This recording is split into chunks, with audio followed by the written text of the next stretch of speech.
금방 들었던 음악은 드뷔시의 달빛이라는 곡입니다. 그 곡을 선정한 것은 오늘 강의 주제와 관련이 있습니다. 마음의 문을 열고 부드럽게 소통하고자 하는 이제 그런 의도가 있죠. 자, 오늘 우리 강사를 제가 소개하겠습니다. 이의용 교수님 또는 이의용 장로님. 제가 박사과정 그 장신대에서 공부할 때도 그때 특강으로 오셔가지고 제가 만나뵌 적이 있고요. 장로님은 제가 알기로는 쌍용에 입사하셔가지고 홍보실에서 일을 하셨고, 그리고 회사를 나오셔서는 국민대학에서 교수로 학생들을 가르치셨습니다. 문학박사 학위를 취득하셨고요. 교회 문화연구소장을 지내시고 있고, 특별히 감사에 대한 전문가예요. 그래서 감사학교장을 지내고 계시고, 그 다음에 커뮤니케이션 연구소장으로 계세요. 특별히 이 소통, 커뮤니케이션, 여기에 대해서 아주 그 일가견이 있는 그런 귀한 교수님을 오늘 우리 교회에 모셨습니다.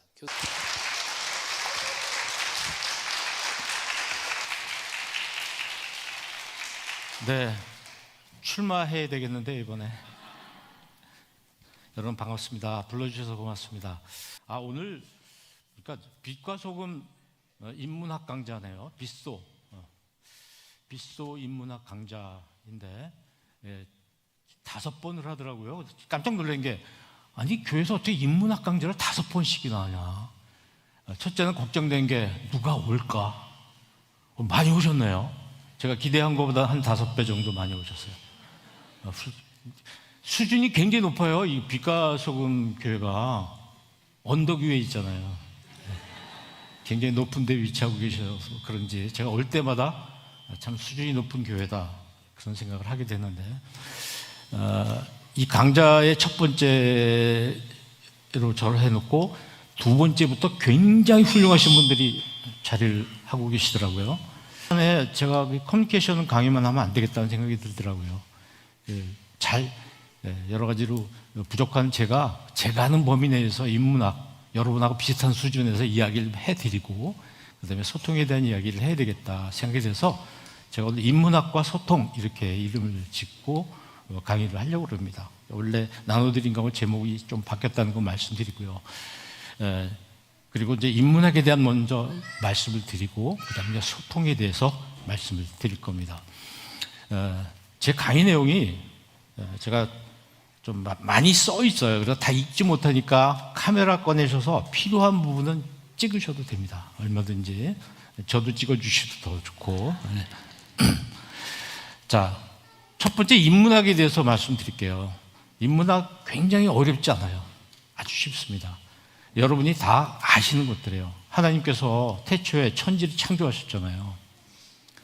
뭐를 창조했습니까? 먼저 자연을 창조하셨죠. 그 다음에 어떻게 했어요? 사람을 만드셨잖아요. 근데 이거 보세요. 사람들이 보니까 하나님 만드신 이 자연이 좀 특이한 거예요. 그래서 자연이 뭔가에 대해서 연구를 하기 시작했어요. 그래서 또 사람들이, 하나님께서 만드신 사람들은 또 어떤 사람인가. 왜냐하면 하나님이 사람을 한 사람만 만든 게 아니거든요. 그래서 사람들에 대해서 좀 알고 싶었던 거예요. 사람들이. 그래서 여러 가지를 연구하다 보니까 이런 과목들이 생겼어요. 이 사람에 관한 것들, 철학이니 뭐 등등 여기 많이 나와 있잖아요. 이런 거를 연구하면서 이런 걸 모아서 뭐라고 그러냐면 인문학이라고 이야기를 했어요. 인문학 이해가 가시죠? 사람하고 사람들이 살아가는 거에 대해서 연구하는 게 인문학이에요. 당연하겠죠. 근데 그것만이 아니라 이 자연에 대해서도 좀 연구해 보자. 하늘과 바다와 또 산의 나무, 동물, 너무 신기하잖아요. 그래서 이 자연은 어떻게 비가 위에서 내려오고 해가 왜 뜨고 이런 걸 연구하기 시작했어요. 그래서 물리학이니 뭐 생물학이니 뭐 이런 걸 이제 생각해보고 연구해보고 이치, 원리 이런 걸 찾아보고 그렇게 하게 됐어요. 이걸 뭐라고 그럴까요? 자연과학이라고 합니다. 네, 자연과학. 그렇죠. 보니까 인문학하고 자연과학이 둘이 양쪽에 크게 있는 거예요. 자연과학은 우리가 그냥 과학이라고 생각하시면 돼요. 과학. 자연과학은 과학이고요. 인문학은 사람과 사람의 삶에 대한 것이 인문학입니다. 물론 거기에는 신학도 있고 굉장히 많은 것들이 있죠. 근데 다는 아니지만 이 중에서 잘 살펴보시면 우리가 초등학교, 중학교, 고등학교 다니면서 배웠던 과목들 이름이 좀 있잖아요. 예, 그렇습니다. 이게 다 중고등학교까지, 고등학교까지 과정에서 우리들이 다 공부한 것들이에요, 사실은. 이걸 이제 중등 교육과정, 초등 교육과정이라고 하는데 거기에서 공부했던 내용들입니다. 다만 우리가 이 공부를 어떻게 했느냐면은 대학 가기 위해서 공부를 했어요. 이거에 대해서 깊이 이해를 하는 게 아니라 시험 보기 위해서 공부를 했기 때문에 시험이 끝났잖아요. 깨끗하게 다 잊어버리고 학교에 두고 왔잖아요. 다 잊어버린 거예요. 그래서 이제 우리가 인문학에 대해서 또 자연과학에 대해서 용어를 잘 알아야 됩니다. 근데 가운데 공학이라는 게 있습니다. 이게 공학은 뭐냐면요, 사람들이 필요로 하는 걸 과학을 이용해서 만드는 게 공학이에요. 그래서 핸드폰도 나오고 이런 겁니다. 자전거도 나오고 자동차도 나오고 이건 다 공학이에요. 그러니까 공학을 잘하려면은 인문학을 꼭 해야 돼요. 인문학 하지 않고 공학을 하게 되면은 사람들에게 별로 필요하지 않은 걸 만들어요. 그래서 인문학이라는 것은 굉장히 중요한 겁니다. 사람과 사람의 삶에 관한 것이기 때문에 중요하다. 첫 번째, 인문학에 대해서 이야기를 한번 나눠보도록 하겠습니다. 가끔가다 영어가 나와요. 근데 우리말로 고치기가 어려운 것들입니다. 휴머니티즈라고 이렇게 얘기했죠. 인문학이라는 것은 사람과 사람들, 그리고 그들의 삶에 대해서 연구하는 게 인문학입니다. 뭐 역사, 철학, 인간의 언어, 그러니까 중학교 가면 영어 배우잖아요. 영어, 요즘 초등학교 유치원에서 배우지만은 이게 다 인문학이에요. 역사, 문학, 예술, 아까 목사님 음악 얘기해 주셨는데 다 우리가 살아가는데 필요한 거고 우리들이 만들어낸 것들이잖아요. 예. 그래서 인간의 본질이 뭐고 인간의 가치가 뭔가 이런 것을 연구하는 거거든요. 그래서 아주 중요한 것입니다. 근데 이것은 어떻게 시작됐냐면은 원래 고대에, 그러니까 예수님 이전의 시대에도 인문학이 있었어요. 그 다음에 이제 조용히 굉장히 수백 년, 천년이 지났죠. 왜냐하면 그냥 막연하게 하나님이 아니라 신 중심으로 세상이 바뀌면서 사람에 대해서, 사람의 삶에 대해서 관심이 없고 신에 대해서만 관심을 많이 갖고 그렇게 살게 됐어요. 그러다가 큰 변화가 일어났죠. 르네상스. 이런 큰 변화가 일어나면서 사람에 대해서도 관심을 좀 갖자. 하나님이 만드신 사람에 대해서도 좀 우리가 알아보자 하는 것이 생겨나기 시작했어요. 그 전까지는 사람은 별로 중요하지 않다. 신만 중요하다. 그랬거든요. 근데 이제 사람도 좀 중요하지 않냐. 이렇게 관심들이 가기 시작해서 생긴 것입니다. 근데 이 인문학이라는 것은 신앙하고 어떤 차이가 있느냐, 어떤 관계가 있느냐 그러면은 그냥 읽어보시고요. 제목만 말씀드리면 이 인문학이라는 것은 우리가 신앙생활을 하는데 굉장히 큰 유익을 줍니다. 도움을 줍니다. 반대로 인문학을 모르면 신앙이 문제가 생겨요. 그래서 신앙생활을 잘하려면 인문학을 잘 알아야 된다. 이게 오늘 결론이에요. 또 더 나가서 목사님 광고하셨지만은 우리가 지금 이런 과정을 만들어서 운영을 하는 이유는 우리가 하나님의 진리를 좀 더 깊이 넓게 이해하기 위해서 하는 것이죠. 인문학을 공부하기 위해서가 아니라 인문학을 이용해서 하나님의 말씀을 더 깊이, 더 넓게 우리가 알기 위해서 지금 이런 공부를 하는 거예요. 사실은 다 옛날에 공부하셨는데 잊어버리셨으니까 다시 다 되살린다. 이런 생각을 하시면 될 겁니다. 어쨌든 인문학이라는 것은 굉장히 우리 신앙생활을 문제가 생기지 않도록 뒷받침해주는 참고서와 같은 것이다. 이렇게 이해하시면 될 것 같습니다. 그럼 신학하고 인문학은 어떠냐? 이것도 마찬가지예요. 이것도 상호 보완적입니다. 그러니까 신학하고 인문학이 서로 굉장히 많이 부딪힌다면 목사님들이 인문학 공부할 필요 없죠. 신학자들이 인문학 공부 안 해요. 그런데 그렇지 않아요. 이 신학자들 중에서 굉장히 유명한 인문학자가 굉장히 많아요. 그러니까 인문학을 하고 신학을 같이 해야지 더 훌륭한 목회를 할 수 있고 신학자가 될 수 있다. 이렇게 보는 것이죠. 여기 지금 나와 있는 대로. 그죠? 우리 삶과 인간의 삶과 존재 뭐 이런 거에 대해서 깊이 알게 해주니까 그만큼 신학이 더 발전할 수가 있습니다. 그래서 인문학 안에는 신학도 들어가 있는 것이죠. 근데 문제는 과학이에요. 과학하고 신학이 어떻게 다르냐? 지금 이 과학하고 신학하고 막 싸우는 곳도 있어요. 과학하고 신학은 어떤 관계느냐? 과학하고 신학은 역시 서로 보완해 주는 것이죠. 그러니까 과학이라는 것은 이게 어떻게 작동을 하니까 저 슬라이드가 너무 화면이 넘어갈까? 이런 걸 생각하고 만들어내고 이런 것이 과학이에요. 이거 왜 만들어냈지? 이거 왜 이런 걸 하나님께서 우리가 만들도록 만들어 놓으셨을까? 또 이 지구상에 여러 가지 산은 왜 있고 비는 왜 있고 그럴까? 이건 오른쪽에 해당되는 것이죠. 신앙이라는 것은. 그래서 이걸 이렇게 표현을 하기도 하죠. 과학이라는 게 지도라면 신앙이라는 것은 나침반이다. 나침반.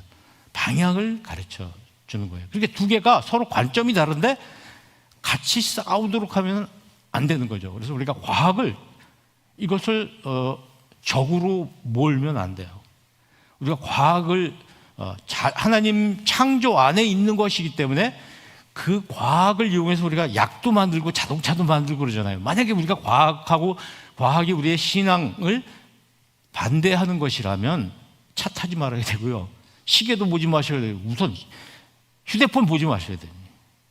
과학으로 만든 거니까. 그런 결과가 나오는 것입니다. 그래서 인문학을 통해서 다 끌어안아야 된다는 이야기를 해드리는 거죠. 근데 인본주의에 대해서 잘 생각을 하셔야 됩니다. 인본주의. 인문학하고 인본주의는 좀 달라요. 네. 인문학이라는 지금까지 말씀드렸지만은 르네상스라는 것이 생겨나면서 이제 사람도 하나님이 만드셨는데 사람에 대해서도 알아보자, 사람의 삶에 대해서도 좀 알아보자. 이런 이제 생각들이 많이 싹 들면서요. 인간이 가지고 있는 창조성이라든지 인간이 가지고 있는 능력이라든지 이런 걸 막 발휘하게 됐어요. 중세에 14세기죠. 하면서 뭐 굉장히 유명한 작품들도 막 나오고 그때부터 막 르네상스가 되죠. 이게 또 유럽으로 또 건너가고 말입니다. 굉장히 이제 큰 화려한 꽃이 이제 피게 됐어요. 그러니까 그 기반 위에서 교황과 신을 중심으로 하고 있던 사람들의 생각 같은 것들이 우리 사람들도 참 중요하지 않냐. 하나님이 만드신 사람에게 좀 관심을 갖자 하면서 보니까 하나님이 사람을 위해서 만드신 복음 같은 것들이 일부 사람들이 독차지하고 있고 그걸 이용해서 자기들이 부를 착취하고 권력을 잡고 있고 그런 걸 발견하게 된 거예요. 그래서 하나님이 만드신 사람들인데 위대한 창조물인데 이 사람을 우리가 이렇게 무시해서 되겠느냐.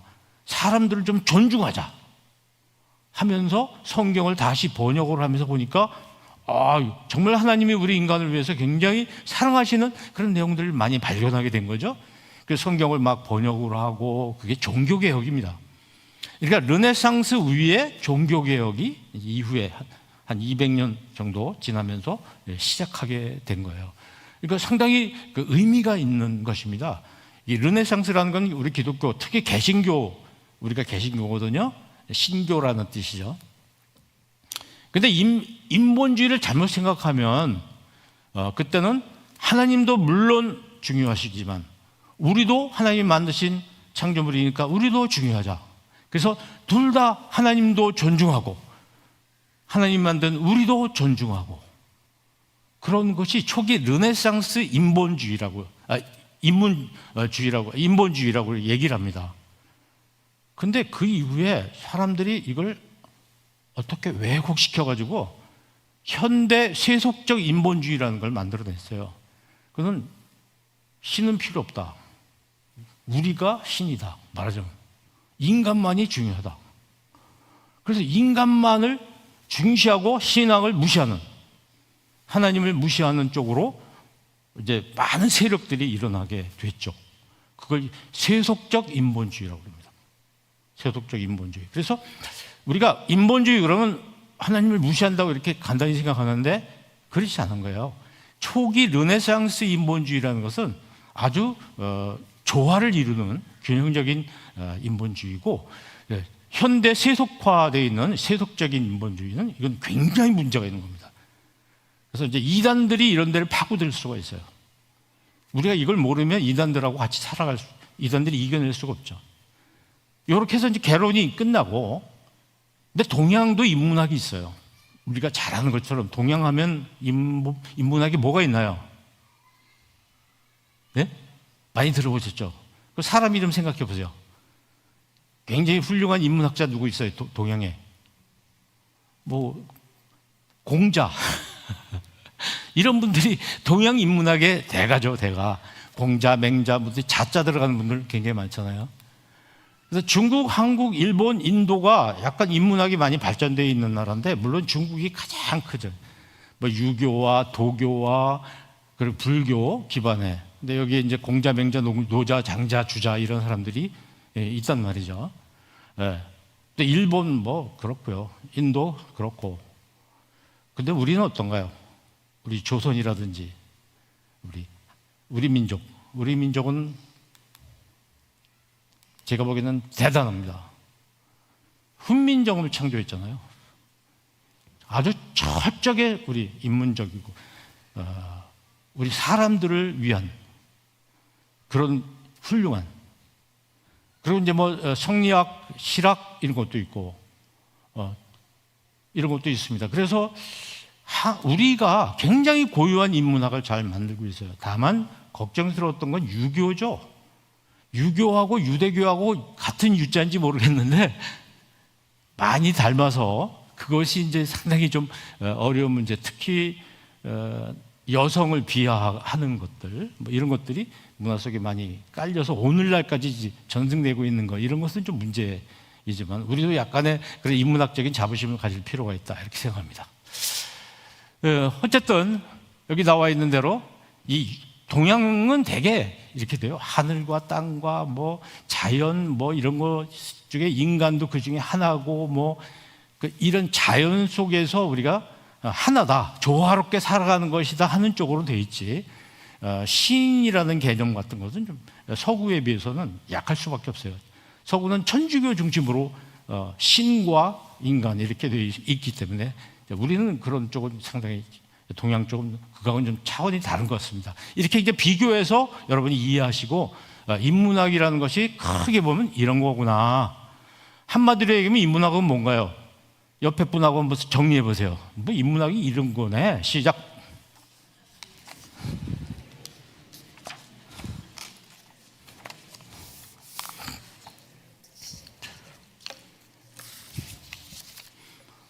벌써 다 끝났어요? 요약을 굉장히 잘하시네요. 네, 훌륭하십니다. 근데 인문학이 왜 중요하냐? 그거 말씀드려야 돼요. 인문학적인 소양이 부족한 사람들이 만들어낸 오류가 굉장히 많아요. 그게 뭔가? 대표적인 게 천동설이에요.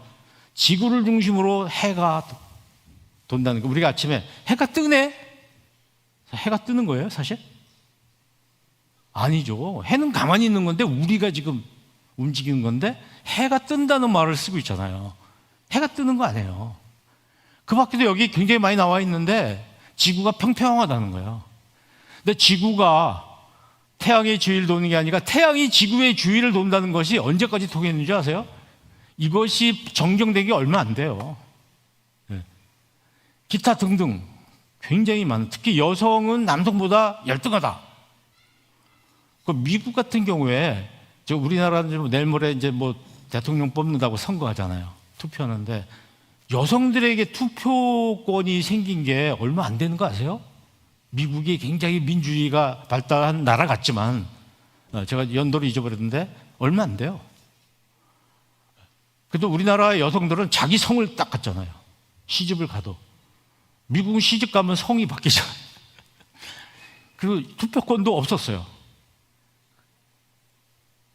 어쨌든 인문학적인 소양이 없어지면, 그러니까 아까 철학이라는 게 이 인간의 삶이라든지 역사라든지 문화라든지 뭐 이런 거에 대해서 전혀 모르는 사람들이 이런 걸 자꾸 만들어내는 것이죠. 그 이유가 뭐냐면 문자적으로 해석한다는 거죠. 성경도 문자적으로 해석하면 굉장히 많은 문제가 생기죠. 또 앞뒤 다 자르고 고절만 딱 오려가지고 내세우고 이런 분들이 가끔 계시지 않습니까? 철학적인 사유가 부족한 거야. 깊이 생각하잖아요.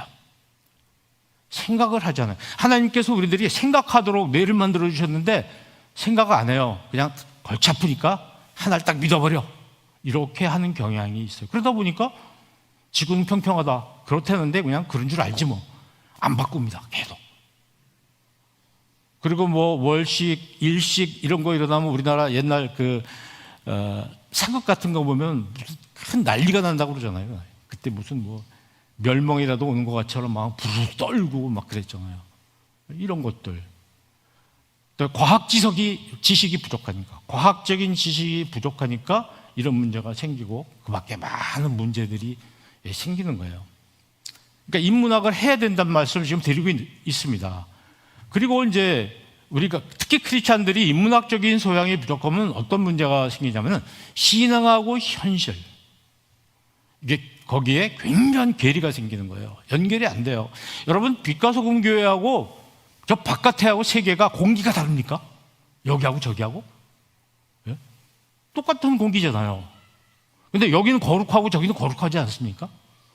이런 거에 대해서 그래도 여기는 거룩하고 저기는 덜 거룩하다고 생각하잖아요. 그러니까 또 월화수목금토 일 했을 때 주일은 굉장히 거룩한 날이고 화요일, 월요일 이런 날은 별로 중요하지 않다. 이렇게 생각 혹시 안 하십니까? 그럼 우리가 주일날만 거룩하고 그럼 월화수목금토는 거룩하지 않다. 혹시 이렇게 생각한다. 이게 신앙과 현실 간의 괴리를 나타내고 있는 건데 우리 속에 그런 것이 잠재돼 있어요. 그러니까 저기서 죄 짓고 여기서 씻고 이런 생각을 하는 거죠. 그러니까 여기서는 거룩하게 살고 저기서는 덜 거룩하게 살아도 되고 이런 것이 우리 내 머릿속에 계속 잠재되어 있는데 이건 왜 그러냐면 인문학적인 소양이 부족해서 생기는 문제인 겁니다. 그리고 다른 종교를 굉장히 깔보고 비하합니다. 이거 뭔지 아시죠? 기억나세요? 기독교인이 가서 불상들 다 때려부신 거예요. 남의 기물을, 남의 시설 들어가서. 지금도 가서 막 여기 목을 잘라내고 이런 일이 가끔 생기잖아요. 그래서 불교에서 항의하고. 왜 그렇죠? 다른 종교에 대한 이해, 철학적인 기반이 없으니까 이런 문제가 생겨요. 그러니까 자기 성찰을 못하고 있고요. 특히 진리를 문화적으로 전달하지 못해요. 우리 교회 참 정말 제가 늘 부러운 게 이거예요. 이 오르간 소리를 들으면 정말 얼마나 가슴이 뛰고 신비로운지 모르겠습니다. 물론 피아노도. 근데 우리 교회에서 제일 대우받는 게 무슨 악기예요, 여러분? 네? 드럼 아니에요, 드럼? 저렇게 모셔놨잖아요, 방을 하나만. 왜 저 드럼을 저렇게 우리가 모십니까? 여러분, 이 피아노는 굉장히 거룩한 거, 이건 굉장히 오래됐어요, 역사가. 그렇지만 피아노는요, 이게 피아노는 그렇게 오래되지 않은 거예요. 옛날에 술집에서 쓰던 거예요, 피아노. 그래서 이 피아노를 교회 안으로 들어오는 거에 대해서 굉장히 갈등이 많았습니다. 반대하고. 마치 지금 드럼이 교회 예배당 안에 들어올 때 갈등하고 똑같아졌어요. 이런 사실을 알면 악기가 중요한 게 아니라 악기가 누구를 위해서 연주하느냐가 중요하다는 걸 알게 되잖아요. 근데 그게 안 되는 거예요. 드럼, 이거 깡패들이 하는 건데 그걸 어떻게 교회 안에 들여놓느냐. 막 반대하는 거죠. 그러니까 우리 젊은 친구들이 볼 때는 어른들하고 말이 안 통해. 이렇게 되는 거예요. 그래서 우리 그리스도인들이 인문학적인 소양이 부족하면 가장 큰 문제가 오늘 주제, 그러니까 소통이에요. 세상하고 소통이 안 돼요. 여러분 가정에서도 부모님하고 자녀 사이에 가장 문제가 소통이에요. 왜? 부모님 인문학적인 소양이 부족할 때 핸드폰 사용 못하게 하는 게 다일까? 게임을 못하게 하는 게 다일까? 게임에 대해서 알아요? 모르잖아요. 얼마나 재밌는지 모르잖아요. 그러니까 하지 말라고 그러는 거예요. 게임 해보세요, 부모님들이. 얼마나 재밌는데. 같이 해볼 생각은 안 하고 내가 모르는데 나빠. 이렇게 하는, 이게 뭐야? 인문학 소양이 부족한 거예요. 네. 등등. 뭐 많아요, 그런 게. 제일 큰 문제는 세상과 소통이 안 되는 거죠. 저는 직장에서 27년 반을 있다가 공부를 다시 해가지고 이제 대학의 교수로 갔는데 직장 생활할 때 그리스도인들을 많이 만납니다. 만수 집사도 있고 장로들도 있고 그래요. 남자들이 주로. 여자들은 권사는 못 봤어요. 여직원들은 별로 없으니까 그런지 모르겠지만. 근데 제가 이렇게 껄끄러워하는 사람들이 누구냐면은 기독교인들이에요. 그렇게 가까이 하고 싶지가 않아요. 말이 안 통해요, 한마디로. 그분들은 제가 말이 안 통하겠지. 그치, 한계가 있어, 한계가. 이렇게 얘기하다 보면 딱 막혀버려요. 근데 믿지 않는 친구들하고 얘기를 하면은 그 중에 인문학 소양이 높은 친구들은 다른 종교를 가지고 있는데도 아주 굉장히 그 폭이 넓고 깊고 대화가 돼요. 그런 걸 느끼곤 했습니다. 지금 사회생활 하면서도 마찬가지거든요. 저기 신촌 연세대학교 세브란스 병원 그쪽에 가면 봉원교회라고 있습니다. 그 봉원교회가 어떻게 생겼냐면요, 절이 있는데 어느 목사님이 가서 여기 땅 좀 달라고 교회 세우겠다고 그랬더니 그렇게 하라고 그래서 땅을 준 거예요. 그렇게 해서 교회가 생겼어요. 그때 그 절의 그 스님은 어떤 분일까 하는 생각이 많이 들어요. 우리가 평화롭게 서로 살아야 되는데 적대시한 거예요. 긴장되고. 어느 스님이 이렇게 차를 타고 왔는데 어떤 분이 무거운 짐을 하나 딱 들고 있어요. 옛날 얘기입니다. 지금은 노약자석도 있고 그렇지만. 근데 그 스님의 짐을 안 받아주는 거예요. 그래서 그분이 굉장히 섭섭해가지고 나중에 어디다 글을 썼더라고요. 근데 이 앉아있는 사람은 뭐 이제 그분이 볼 때는 그랬을 거예요. 기독교인인데 나는 불교인이니까 그냥 벌레 보듯이 하는 것 같다. 그런 얘기를 하더라고요. 사실 확인된 건 아닌데 그분은 그렇게 느꼈다는 거예요. 혹시 여러분이 그렇게 생각하고 계시지 않은지 이런 거에 대해서 우리가 생각해 볼 필요가 있습니다. 어쨌든 소통이 잘 안 되는 게 사람의 문제가 아니라 인문학적인 소양이 부족해서 굉장히 좁고 굉장히 얕은 거예요. 신앙이 깊을수록 깊어야 되잖아요. 넓어야 되잖아요. 품을 수 있는 가슴이 있어야 되는데 좁아요. 아주 좁아서 수용하지 못해요. 그리고 자기 안 맞으면 팩팩하고 싸우고 다투고 나중에 원수로 이렇게 적으로 몰고. 그래서 같은 교인들끼리도 막 싸우잖아요. 여러분 그 분란이 난 교회들 이렇게 보세요. 참 기가 막힌 짓을 다 합니다. 그 같은 교회에서 예배 드리다가 서로 분란이 났는데 뭘 갖다 여기다 붓기도 하고 소방 호스 갖다가 물 갖다가 들어온 사람 맞고 싸우고 이런 걸 보면 야, 기독교인들이 예수님을 믿고 이런 사람들이 어떻게 저렇게 좁아 터질까 가슴이 이런 생각을 하게 돼요. 세상과의 소통에 굉장한 어려움을 갖게 됩니다. 그러니까 좀 인문학이라는 것은 인간과 사회에 대해서 굉장히 깊은 이해를 해야 되는 거예요. 그래서 하는 것이거든요. 인문학적인 소양이 부족하면 대화, 타협 이렇게 잘 안 돼요. 다른 사람하고 대화가 잘 안 돼요. 자기 세계가 딱 갇혀 있어요. 우리 목사님하고 가끔 이렇게 말씀을 나눠보면 우리 교회하고 이 사회하고 어떻게 벽을 좀 없애고 같이 소통할까? 굉장히 관심을 가지고 있어요. 이게 이런저런 많은 일들을 하는데 제가 옆에서 늘 지켜봅니다. 우리 빛과 소금은 대단한 교회예요. 이 지역사회하고 소통하려고 굉장히 애를 쓰시거든요. 여러분 교회에 대해서 자부심을 가지셔야 돼요. 빛과 소금 교회 굉장한 교회입니다. 아멘 안 하시는 분들은 이게 외국어라 그렇구나. 아멘. 우리말로 해보죠. 자, 이렇게 보세요. 예. 빛과 소금 교회 최고. 최고만 하세요. 최고. 우리 교회 최고. 이 자부심을 가져야 돼요. 우리 교회가 최고라는 자부심을 가지고 정말 마음 넓게 주민들을 바라보고 이 지역사회를 우리가 품는다. 그런 생각을 가지고 살아야 되겠죠. 그러니까 아까 말씀드렸던 대로 피아노라든지 이 드럼 이런 것들, 이 젊은이들이 굉장히 친숙한 악기인데 저걸 적대시하면 안 됩니다. 저걸 이렇게 특별히 유리창까지 만들어 놓고 모시고 대단합니다. 지금 이거 못 넣는 교회, 놓지 못하는 교회들 많아요. 왜? 교인들이 반대합니다. 장로님들이 반대해서 못해요. 자, 이제 여기 우리 예배 드리러 와서 장로님들이 기도를 이렇게 같이 듣고 그러면서 야, 우리 비가소금교회 장로님들은 정말 수준이 굉장히 높다 느껴요. 어쩌면 그렇게 기도를 짧게 하실까? 다른 교회 가면은 이제 천지창조부터 나오거든요. 그럼 젊은 사람들이 지루해가지고 힘들어요. 정말 요약되고 아주 성경적인 그런 기도를 하시는 걸 보면서 제가 감동을 받습니다. 무엇보다 중요한 것은 이단들이 인문학이라는 말로 접근을 해요. 인문학. 제가 대학에서 보면 무슨 이런 포스터가 많이 붙어 있는데 이거 가보면 다 이단들이에요. 이 사회도 그렇습니다.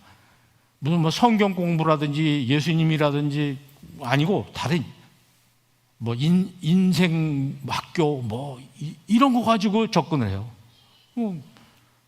가면 당하는 것이죠.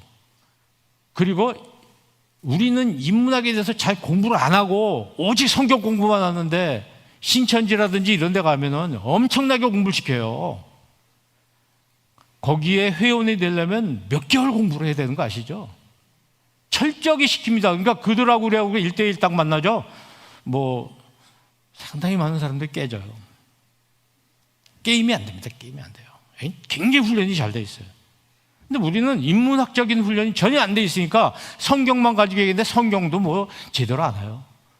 숫자만 많지 1대1 싸우면 질 수밖에 없는 그런 어려운 문제가 있어요. 그래서 앞으로 우리 교회가 좀 인문학적인 소양을 많이 넓히는 데 노력을 하셔야 됩니다. 그 얘기를 하고자 하는 것이죠. 근데 인문학적 소양이 부족한 사람들이 어떤 말들을 자주 하느냐, 이런 말들을 자주 해요. 우리가 가끔 듣기도 하죠. 이런 말들 많이 들어요. 저게 되게 편하거든요. 저렇게 한마디 딱 해버리면 끝나요. 여러분, 우리 청소년들이 이렇게 나오셨는데 정말 고맙습니다. 또 저 계시겠죠, 많이. 저기도 어린 학생들도 왔는데 참 대단하네요. 여러분, 우리 청소년들을 위해서 박수 한번 부탁드릴까요? 대단해요. 이런 거 와서 강의를 듣는다. 야, 참 훌륭한 사람들입니다. 네. 근데 청소년들이 뭘 잘하는 줄 아세요? 뭘 잘하나? 잘하는 거 굉장히 많아요. 근데 별로 반갑지 않은 거 잘하는 게 욕이에요. 욕을 하는 애들은 어떤 문제가 있냐면 상대방을 저주하거나 자기를 저주하고 다 문제가 있는데 그중에 특히 문제가 어휘력이 떨어져요. 모든 경우에도 그냥 그 쌍소리 있잖아요. 그 한마디로 다 끝나요. 꽃이 아름다워도 욕. 똑같은 욕. 뭐 갑자기 복권이 당첨돼도 욕. 좋아도 욕. 나빠도 욕. 좋지도 나쁘지도 않아도 욕. 똑같은 욕. 한마디로 그냥 해버려. 그러니까 어휘력이 없어요.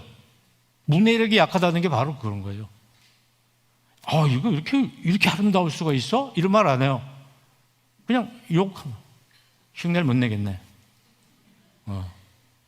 이거 큰 문제잖아요. 어쨌든 우리가 생각하지 않고 막 뱉어요.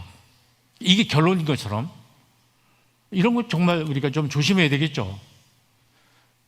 인문학은요, 더 깊고 넓은 신앙생활을 위한 자양분이다. 영양분이다. 이렇게 생각을 하시면 좋겠어요. 예수천당, 불신지옥. 이렇게 정리가 성경이 되겠죠. 복음이. 그렇지만 역사적인 또 우리 사회 환경이라든지 우리가 전쟁에서 빈곤해가지고 먹을 거 없고 이럴 때 예수천당 불신지옥은 굉장히 중요한 메시지였지만 지금 같은 상황에서 과연 이 메시지가 사람들에게 잘 설득력이 있는가 이런 생각을 안 하는 거예요. 그냥 하는 거예요. 일방적으로 생각을 상대방이 받아들일까 이런 생각하지 않아요. 그리고 상대적 가치와 절대적 가치를 막 혼동해요. 예를 들어서 뭐 우리 인문학 강좌니까 한번 얘기를 하죠. 포도주를 한 잔 먹는다. 그 옛날 분들 큰일 나죠. 기독교인이 술을 먹어? 그럼 술, 담배에 대한 역사를 아나요? 우리나라에 어떻게 들어왔고 선교사들이 왜 그걸 금지하게 했고. 그럼 우리나라 목사님들이 유럽 같은 데 가서 목사님들 무슨 컨퍼런스 가면은 쉬는 시간에 나와서 담배 피우고 있는 외국 목사님들은 어떻게 할 것이며, 이 역사적인 배경, 문화 이런 거에 대한 것을 이해를 못하는 거예요. 등등. 또 있죠, 뭐 사울이 회개해가지고 바울이 됐다 이런 설교를 참 많이 들어요, 제가. 아니 그게 아니고요. 사울은 히브리어고 바울은 라틴어예요. 경우에 따라서 그 전도하려고 하는 이방인들의 나라에 가서는 어떤 때는 사울이라고 그러고 이쪽에 가서는 바울이라고 그러고 그랬던 건데 어떻게 이것이 이렇게 바뀌었냐고요. 이게 인문학적인 소양 이런 것이 없이 이런 것이죠. 아까 목사님 말씀드리니까 이제 부흥회가 완전히 바뀌었다는 거예요. 부흥회가 말씀 중심의 부흥회로 바뀌었다. 사경회로 바뀌었다. 아주 얼마나 좋은 현상인지 모르겠습니다. 어쨌든 간에 자, 여기 잘 보시면요, 오른쪽에 있는 책이 성경책이에요. 왼쪽에는 참고서입니다. 위에는 불이 비춰지고 있죠, 등이. 자, 한번 읽어보실까요? 시작.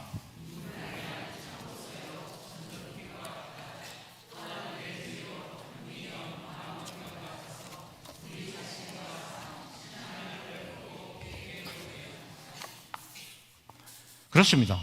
인문학이 있으면 우리가 훨씬 더 성경 말씀 복음을 깊이 이해할 수가 있어요. 그래서 인문학 소양을 그럼 넓혀야 될 텐데 어떻게 하면 좋으냐? 목사님 말씀 드리니까 이미 뭐 많이 이렇게 넓히고 계시더라고요, 우리 교회가.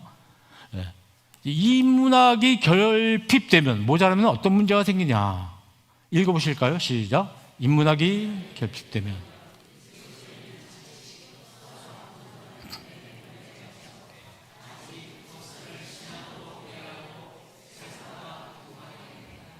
네, 자기가 보이는 게 다라는 거죠.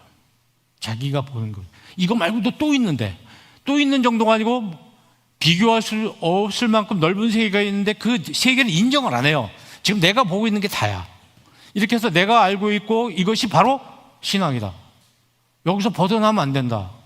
난 이 우물 안에서 사는 게 좋다. 그리고 개구리가 우물 안에서 계속 살게 되는 거죠. 그래서 우리 그리스도인 중에 이런 사람이 없는지, 또 나는 그렇지 않은지 이런 생각을 해보셔야 됩니다. 그래서 뭘 하셔야 돼요? 여기 나와 있는 너비와 길이와 높이와 깊이, 이런 네 단어 잘 기억을 하셔야 돼요. 좀 더 깊이, 더 넓게, 더 길게, 더 높게, 그렇게 우리가 알아야 됩니다.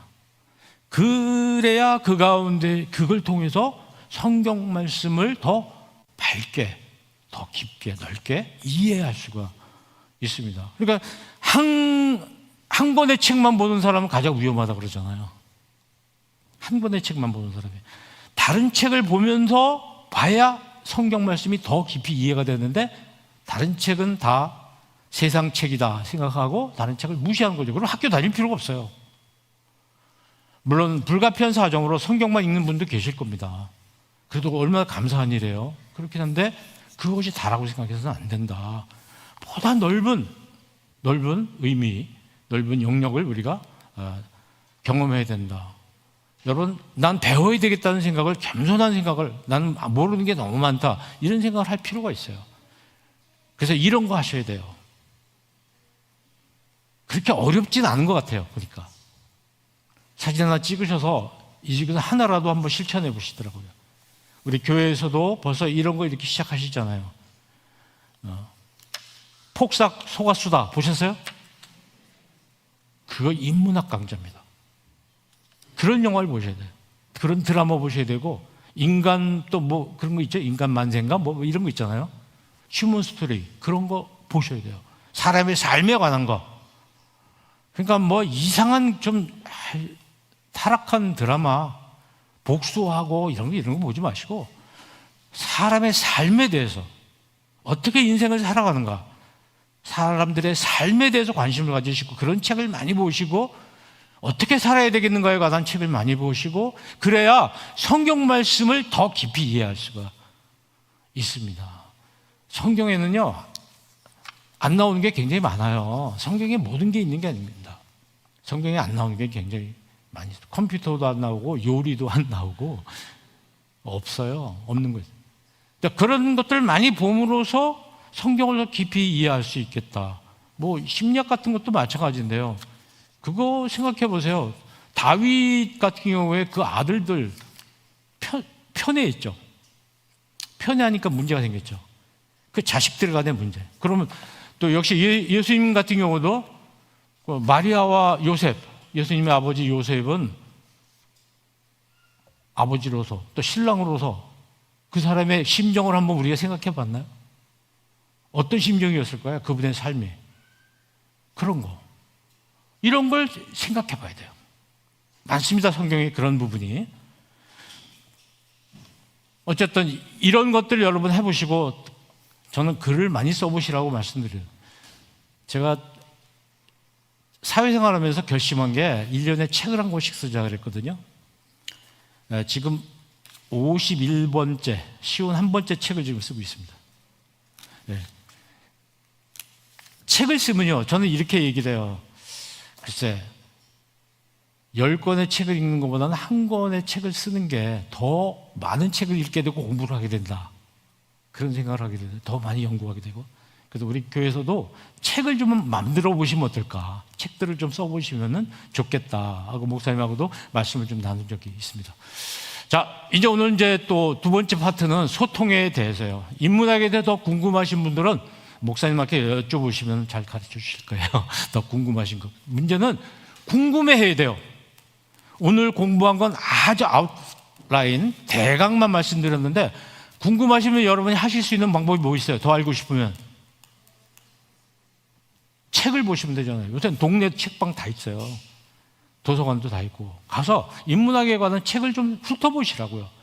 서점을 좀 돌아다녀 보시기도 하고 도서관에 가서 좀 자주 가시면 읽고 싶어 하는 책들이 있어요. 그래서 조금씩 읽어보시고 책하고 친해지시면 좋겠다 이런 말씀을 드립니다. 자, 소통에 대해서 말씀드리죠. 재밌는 건데요. 아들을 남자놈이라고 이렇게 표현했어요. 이분이 이제 뭐 또 어디다 만든 거죠. 제가 옮겨왔기 때문에 말이 좀 그렇게 거룩하지 못합니다만은 누가 전화를 걸었는데 전화 받는 사람은 누구냐? 그럼 누가 더 오래 통화를 했을까? 그걸 맞춰보는 거예요. 누굴까요? 아래 위.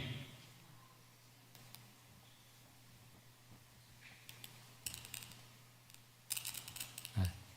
또 있습니다. 여기는 아래 위. 어디가 더 길까요?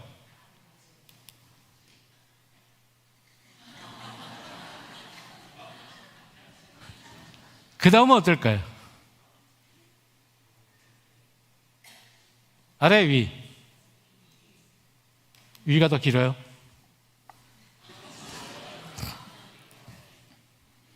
또 있습니다.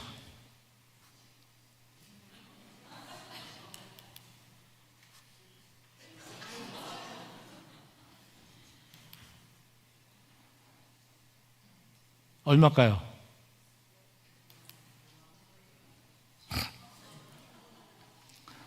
자, 여기는 어떻게 될까요?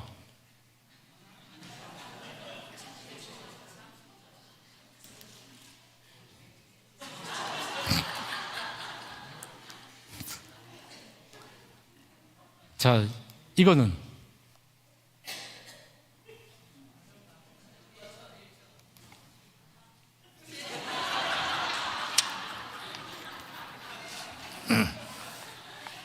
세상에서 제일 가까운 사이인데도 소통이 잘 안 되는 것 같아요. 자, 웃자는 얘기고 소통은 굉장히 중요한 거예요. 소통은 삶입니다. 우리들의 삶. 그래서 소통을 하면 상대방을 알게 되죠. 근데 대화를 하다 보면 나에 대해서도 알게 돼요. 상대방이 비친 나를 거울같이. 뿐만 아니라 서로 친밀해져요. 그 다음에 점점 믿음을 갖게 돼요. 서로. 그래서 계속 즐겁게 소통을 하고 관계가 깊어지고 나중에는 서로 도와주면서 살게 돼 있어요. 그 더 나가면 뭐죠? 서로 사랑하게 되는 거죠. 그러니까 우리가 이웃을 사랑한다는 말을 소통하지 않고 어떻게 살아 그래요? 뭐 물품 하나씩 주면 사랑하는 겁니까? 진정한 소통은 그들하고 사랑을 나누는 거죠. 네. 물건 주고 사진 찍고 그러는 게 아니라는 거죠.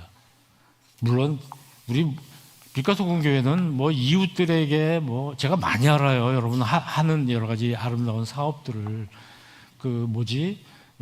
저 이부도 만들어 주시고 집도 고쳐 주시고 또 뭐 등등 많아요. 굉장히 귀한 일들을 많이 하시더라고요. 이게 다 소통입니다. 근데 소통이 사랑이 빠진 소통은 아니에요. 그건 소통이라고 볼 수가 없어요. 소통에 굉장히 많은 벽이 있습니다. 저는 손깍지 이렇게 껴보세요. 자, 옆에 분하고 맞춰보세요. 저는 왼쪽에 올라가 있습니다. 엄지가. 옆에 사람 어떤지 서로 비교해보세요. 목사님은 어떠세요? 똑같아요? 사모님하고? 사모님 아니신가요? 죄송합니다. 사모님 못 외워가지고. 어쨌든 어때요? 같은 분 계세요? 네, 같은 분도 계시고 다른 분도 계시고. 네. 이게요, 사람마다 이게 똑같지가 않아요. 사람 중에서 똑같은 사람이 있어요? 얼굴이 똑같은 사람? 똑같진 않아요. 비슷하죠. 똑같은 돌멩이 보셨어요? 똑같은 나무 보셨어요? 다 달라요. 그러니까 조금씩 다 다르다는 것이 하나님의 위대하심이에요. 똑같은 게 없다는 거예요. 우리 사람들도 다 달라요. 그러니까 이제 어떤 부부 보면은 우린 달라도 너무 달라. 그러니까 같이 못 살겠어. 이런 사람도 있어요. 아니, 달라서 결혼한 거예요. 같으면은 못 살아요. 이성계하고 이방원 똑같잖아요. 이 생각이. 그러니까 둘이 그렇게 부자지간에 싸웠죠. 속을 다 읽어보니까. 그렇죠? 다르다. 뭐가 달라요? 남자, 여자부터 시작해서 굉장히 많은 부분이 달라요. 근데 우리는 뭐라고 그래요? 다르면 안 된다고 생각해요. 왜 나하고 달라? 다른 걸 인정을 못 하는 거예요. 그 유명한 말이 있죠. 다른 것은 다른 것이지 뭐가 아니다? 틀린 것이 아니다. 다르니까 재밌잖아요. 남편하고 아내가 서로 다르니까 재밌잖아요. 그러니까 재밌으니까 같이 살지. 똑같으면 안 되죠. 그러니까 서로 이질적이라는 것은요, 굉장히 재밌는 거예요. 근데 우리는 이질적인 것 때문에 우리는 갈등이 있다고 자꾸 얘기를 해요. 다른 것은 굉장히 좋은 겁니다, 여러분. 같은 것보다. 재밌잖아요. 신비롭잖아요. 근데 우리 자꾸 다르다고 생각을 하고 다른 걸 인정을 안 하기 때문에 서로 갈등이 생기고 다투는 거예요. 신앙관, 대한예수교회 장로회 통합 측, 교인이지만 다 신앙관이 달라요, 여러분. 또 교회마다 다 달라요. 신앙관이 달라요. 개인마다 다 달라요. 아내와 남편 같은 교회 다니고 같이 11조 내고 그러겠지만은 달라요, 신앙관이. 서로 다 다른 거예요. 그러면 어떻게 당신하고 나하고 이렇게 다를 수 있어? 그렇게 문제를 삼아서는 되는 게 아니라, 재밌다. 나는 이렇게 생각하는데 당신이 이렇게 생각하는구나. 똑같으면 안 되는 거예요. 똑같을 수도 없고. 그래서 다른 걸 인정하는 것이 굉장히 중요하다는 걸 말씀을 드리는 거죠. 근데 저 여러분하고 뭐 하고 있죠? 저는 말하고, 여러분 뭐 하세요? 듣고, 그 다음에 뭐예요? 답하고. 이게 의사소통이 굉장히 기본이 되는 거예요. 의사소통에도 하수, 중수, 보수가 있어요. 하수가 어떤 사람이에요? 하수가 어떤 사람이에요? 저처럼 계속 혼자 말하는 사람이 하수예요. 둘이 앉아서 얘기를 하는데 혼자 얘기를 다 해. 막 80대 20으로 얘기를 해요. 8대 2. 자녀가 둘이 앉아서 얘기하는데 아빠 엄마가 8을 차지해. 애는 2. 어떤 때는 빵. 10대 0. 혼자 얘기를 다 하는 사람이 이게 의사소통에 굉장히 환자입니다. 환자. 그래서 제 이름 지었어요. 말다공증. 혼자. 그러니까 여러분 혹시 다른 사람하고 얘기하실 때 혼자 이야기를 다 하지 않는지, 독점하지 않는지 그런 거 생각해 보셔야 되는 거예요. 중수는 뭐냐? 말하고 상대방 말도 들어요. 이런 사람은 중간 정도는 되는 거예요. 이렇게만 돼도 갈등이 없어요. 근데 진짜 고수가 있어요. 어떨까요? 말하고 듣고 답을 해요. 답. 반응을 해요. 반응. 예. 지금 앞에 계신 분께서는 반응을 굉장히 잘해주세요. 너무 감사한 게 힘이 나요. 목사님도 그러실 거예요. 자, 고수는 말하고 듣고 어떻게 한다고요? 답을 해요. 그랬을 때 여러분이 가만히 계신 분도 계신데 어떤 분은 이렇게 하신 분이 계세요. 그럼 제가 안심이 된다니까요. 근데 아무도 이렇게 안 하시면 내가 말 잘못했나 봐. 지금부터 쓸데없는 말 하지 말자. 쓰여져 있는 대로만 하자. 원고대로 하자. 이렇게 움츠려 들게 되는 거예요. 대화할 때도 마찬가지거든요. 자, 연습. 눈은 감지 마시고.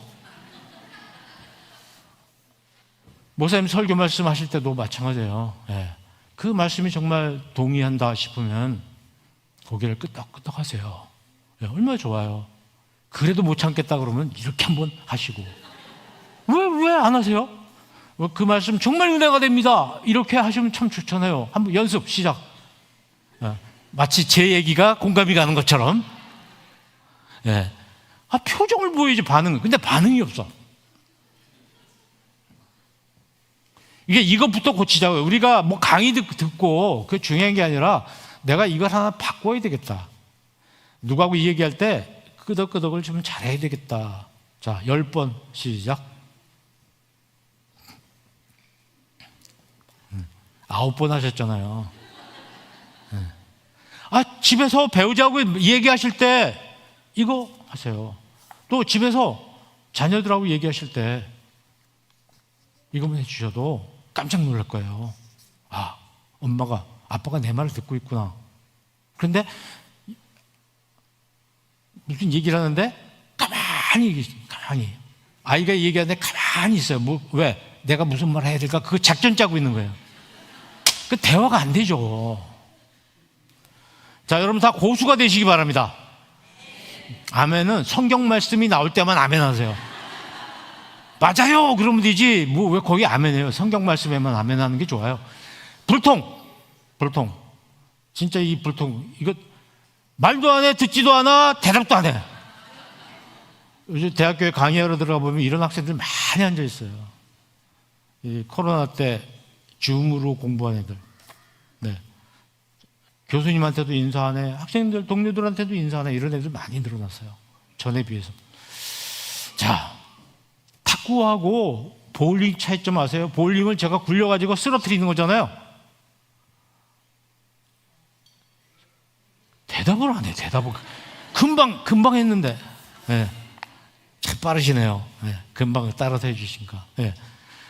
볼링은요, 굴려서 쓰러뜨리는 건데 탁구는 공이 넘어갔다가 다시 넘어오잖아요. 반응을 해주는 거예요. 왔다 갔다. 핑퐁이라고 그러잖아요. 핑퐁 게임이라고 그러죠. 볼링 커뮤니케이션은 나쁜 거예요. 탁구 커뮤니케이션을 해야 돼요. 대화를 할 때는 주거니 받거니. 탁구가 어려우면 배드민턴을 하시든지 좌우지간에 주거니 받거니 하는 거지 혼자 얘기하는 건 좋지 않습니다. 그래서 탁구형을 할 것이냐 볼링 커뮤니케이션 할 것이냐를 선택을 잘하세요. 나는 어느 유형인가 지금 각자 생각해 보세요. 근데 사람과 사람이 대화할 때는 말하고 듣고 답할 때는요 분명히 뭐가 흐르냐면은 의미가 흘러요. 의미. 무슨 뜻인지 뜻을 전달하는 거죠. 그런데 동시에 거기에 뭐가 흐르냐면 감정도 같이 흘러요. 감정. 반드시 같이 흐르게 되어 있어요. 그래서 의미를 정확하게 하기 위해서 바른 말을 써야 돼요. 틀린 말 쓰시면 안 되는 거예요. 바른 말은 어디에 나옵니까? 사전에 있는 말을 쓰셔야 되는 거예요. 그 다음에 상대방에게 감정에 영향을 주기 때문에 감정을 할 때는 무슨 말을 쓰셔야 돼요? 고운 말을 쓰셔야 돼요. 그래서 KBS의 옛날에 바른말 고운말이라는 말이 있었잖아요. 고운 말 쓰셔야 돼요. 바르고 고른 말을 써야 된다는 겁니다. 바르게 말하셔야 돼요. 바르게. 뭐 일일이 다 설명 안 하겠습니다. 바른 말을 쓰시도록 노력하셔야 돼요. 여기 나와 있는 것들 참고하시길 바라고. 이런 분 많은데 이것도 고치셨으면 좋겠어요. 제가 아시는 분이요 어쩌고저쩌고. 틀린 말이에요. 왜 그런지는 집에 가서 찾아보시거나 다른 사람한테 물어보세요. 관심 갖고. 그리고 저한테 여쭤보신 분 말이죠. 이런 분도 계세요. 누가 여쭤봐요. 틀린 말이에요. 커피 나오셨습니다. 틀린 말입니다. 제 이름은 이자, 의자, 용자입니다. 정말 버리장머리 없는 표현입니다. 왜 그런지 집에 가서 사전 찾아보시면 알아요. 그러니까 관심을 가지시고 생각을 하셔야 이런 것이 문제가 있다는 거 아는데 생각을 안 해요. 그냥 하던 대로 하는 거죠. 그러니까 우리나라도 마찬가지인데 저희 나라라고 그러는 분들 계신데 그것도 틀린 말이고 뭐 한두 개 있겠습니까? 특히 저는 우리 기독교에서 사용되는 말들이 우리가 140년밖에 안 돼가지고요. 기독교 용어가 많이 부족해요. 장례식장이나 이런 명복을 빈다는 말을 많이 쓰는 분들이 계세요. 명복이 뭔지 아세요? 불교에서 저승 가서 복 받으라는 뜻이에요. 근데 목사님이 돌아가셨는데 목사님의 명복을 빕니다. 쭈르륵. 이건 아니죠. 뜻을 좀 알고 그 밖에 뭐 소천이란 말도 적당한 말이 없는데 귀천이 맞는 것 같아요. 사실 소천은 천소가 맞는 거예요. 어순이. 문법적으로. 근데 어떻게 이게 보편화되어 있어요? 말이라는 게 뭐 쓰면 그게 이제 될 수밖에 없는데 운이 좋았다 이러면서 재수가 없었다. 이거 우리 기독교에서 쓸 수 있는 말이 아닙니다. 교리에 전혀 맞지 않는 이야기들이에요. 그 다음에 곱게 말하라는 거죠. 여러분 사람들하고 얘기할 때 곱게 말씀하시는지 모르겠어요. 프랑스 가면 이런 커피숍이 있다고 그래요. 어이 커피 한 잔 그러면 10,000원 받아요. 커피 한 잔 주세요 하고 존댓말하면 존댓말 없겠지만 프랑스 말에 훨씬 싸게 받아요. 근데 안녕하세요 이렇게 인사하면서 커피 한 잔 주시겠어요? 그러면 2,000원 받아요. 우리도 커피숍 있잖아요. 이런 훈련을 많이 교회에서 쌓았으면 좋겠어요. 친절하게 사람들에게. 어느 병원 로비에 자 읽어보겠습니다. 시작.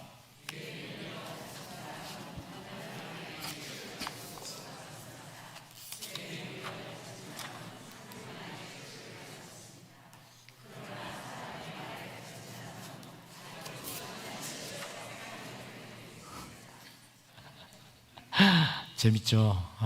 참. 그러니까 우리가 말을 통해서 다른 사람의 상처를 많이 주면서 사는 거죠. 듣는다는 한자를 잘 보시면요. 한자에 어떻게 듣는가가 다 표현되어 있어요. 이 청자 보세요. 뭐가 글자가 보여요? 왕자 보이세요? 네. 상대방을 왕처럼 존중하고 그 다음에 귀를 기울이고 눈목자, 눈을 뉘어놨습니다. 눈을 바라보고 그러니까 대화할 때 가장 나쁜 자세가 TV 보면서 대화하는 거예요. TV 보면서 대화하는 거죠. 네. 그러니까 TV 보면서 나눌 수 있는 대화는 몇 개 없어요. 딴 데 들어.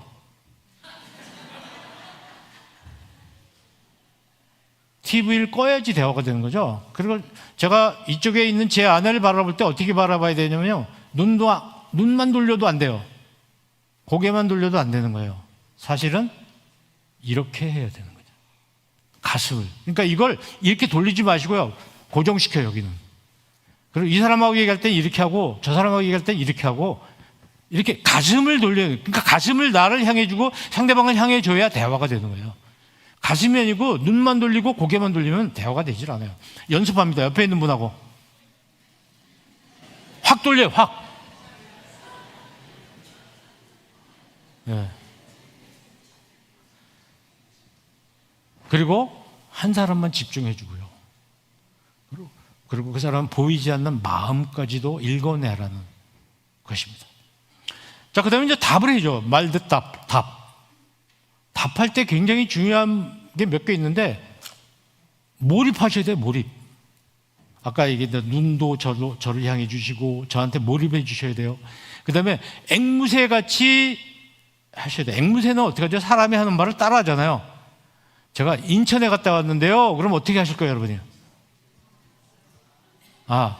어쨌든 인천이라는 단어 한마디를 해주는 거예요. 다 따라할 수는 없고 그 중에 하나 단어를 이렇게 따라해 주는 게 앵무새 법칙이에요. 부채질 법칙은 어떻게 하죠? 말을 계속하게 만들어주는 거야. 막 부채질하는 거예요. 그래서 어떻게 됐어요? 이런 거죠. 네.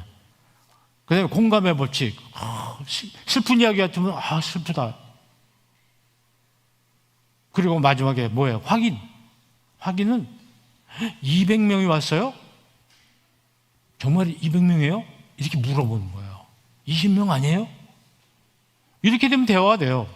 그래서 이제 여러분 이제 이쪽에 계신 분이 이쪽에 계신 분한테 오늘 인문학 강좌 갔다 왔는데 참 재밌더라고요. 이렇게 하시면 이쪽에 있는 분이 그거에 대해서 이쪽에 있는 거 연습해 보세요. 자, 시작.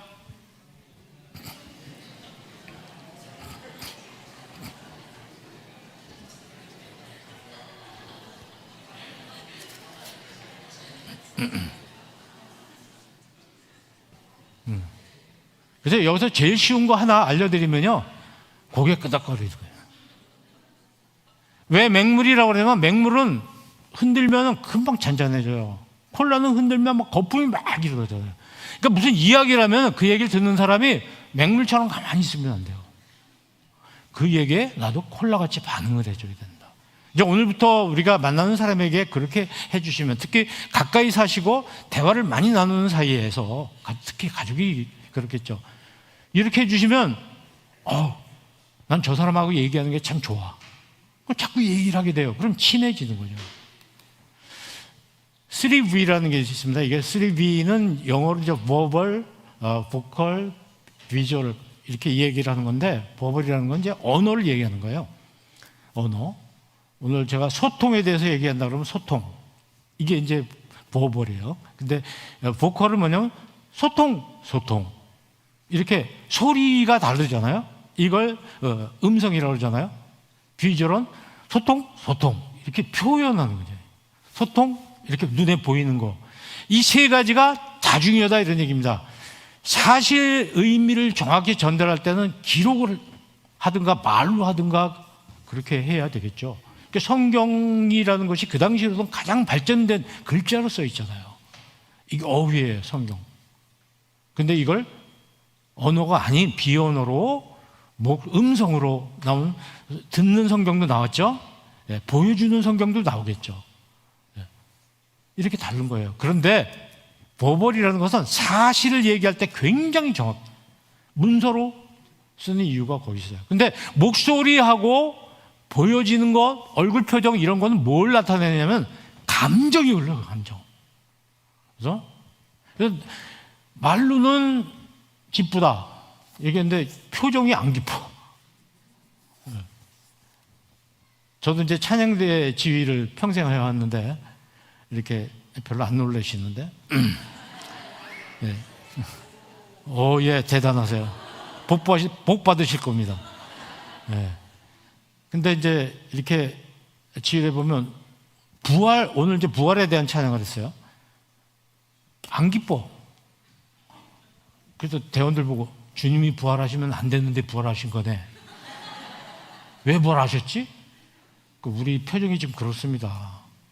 그러니까 찬양대는요, 악보대로 노래하는 게 중요한 게 아니라 그 가사가 내 곡이 내 간증이 되게 되는 거죠. 그래서 소리가 달라야 되고 보여지는 표정이 달라야 되잖아요. 그래서 우리의 말할 때 필요한 단어만 말한다고 해서 말이 되는 게 아니라 거기에 내 감정도 실려야 된다는 걸 말씀드리는 거예요. 그래서 특히 어떤 영향을 미칠 때, 상대방이 설득할 때 영향력 중에서 제일 중요한 게 시각적인 것이 영향을 많이 미친다는 거예요. 시각적인 거. 그래서 제가 이렇게 오늘 넥타이 매고 잘 입고 나왔잖아요. 시각적인 게 굉장히 중요해요. 사람에게 어떻게 보이는가, 다른 사람에게. 그 다음에 청각, 내 목소리, 소리가 어떤가. 그 다음에 언어. 어떤 말을, 어떤 단어, 어휘를 쓰는가, 상스러운 말을 쓰는가, 점잖은 말을 쓰는가, 고운 말을 쓰는가, 정확한 말을 쓰는가, 이런 것들이 여기에 해당되는 거죠. 그래서 이제 우리 이정은 전사님, 네, 잠깐 나오실까요? 네. 나오셔서 여러분 보시면서 전사님이 여보세요라고 말씀을 하실 텐데 한 2번 하실 거예요. 여러분은 기쁨, 슬픔, 분노, 놀라움, 혐오, 공포 중에서 어떤 것을 지금 표현하고 계신지를 여러분이 맞추셔야 돼요. 자, 그럼 이제 한번 해보시겠습니다. 시작. 여보세요? 한 번만 더. 여보세요? 옆에 분하고 얘기해 보세요.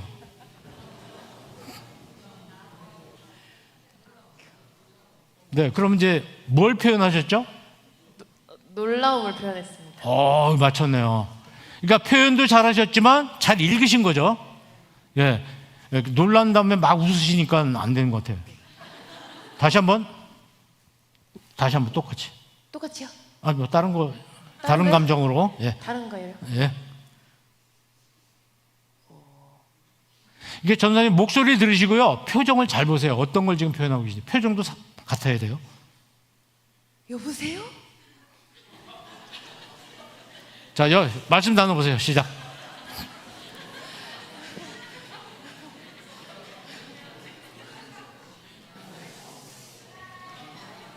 네, 몇 번 말씀하셨습니까?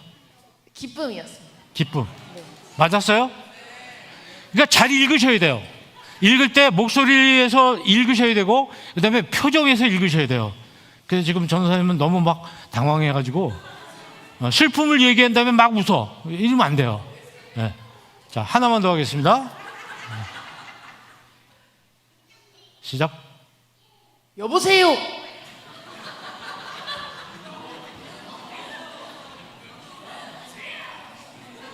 자, 옆 사람하고 얘기해 보세요.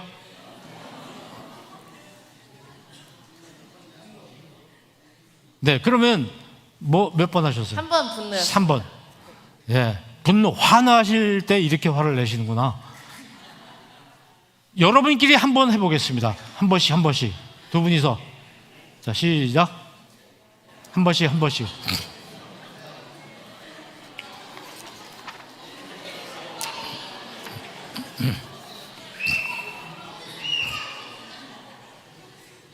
네. 자, 이거요. 표현을 하실 때 정확하게 표현하셔야 돼요. 감정 표현을 하실 때. 예. 화가 났는데 화 안 난 것처럼 얘기하시면 상대방이 화난 걸 몰라요. 자, 또 한 번 해줘.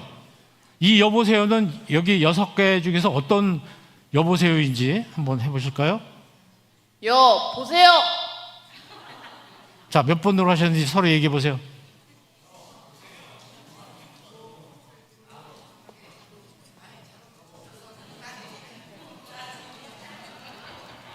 몇 번 하셨어요? 6번 따지기였습니다. 차 사고가 났군요. 굉장히 점잖으시네요, 그죠? 네. 이 경우에 맞게 표현을 잘 하셔야 됩니다. 나는 5번으로 얘기했는데 상대방이 1번으로 듣는다든지, 그러면 이제 오해가 생기니까 갈등이 생기고 기분 나쁠 수 있어요. 그래서 표정과 이것이 일치가 돼야 된다. 전사님 연기 잘하셨습니다. 감사합니다. 박수. 우리 목소리는 그 사람의 건강 상태를 금방 알아요. 목사님 설교하실 때 어느 때 이렇게 보면 목사님 감기 걸리셨나 보네? 금방 알죠. 전화를 걸어서 누가 통화해도 금방 이 사람 되게 자신감이 있어 보이네, 목소리가. 그렇죠? 이 목소리에는 굉장히 많은 것이 나타나 있어요. 건강한 정도부터 시작해서 특히 뭐가 빠져 있습니까? 여기 목소리 딱 들으면 금방 그 사람이 뭘 알 수 있어요? 그렇습니다. 감정 상태. 감정 상태를 금방 알 수 있어요. 목소리나 이 표정은요, 그 사람의 감정이 그대로 노출됩니다. 목소리를 잘 내셔야 돼요. 그래서 뭔가 의미 있게 전달을 한다. 저기 있는 한번 해보실까요? 시작.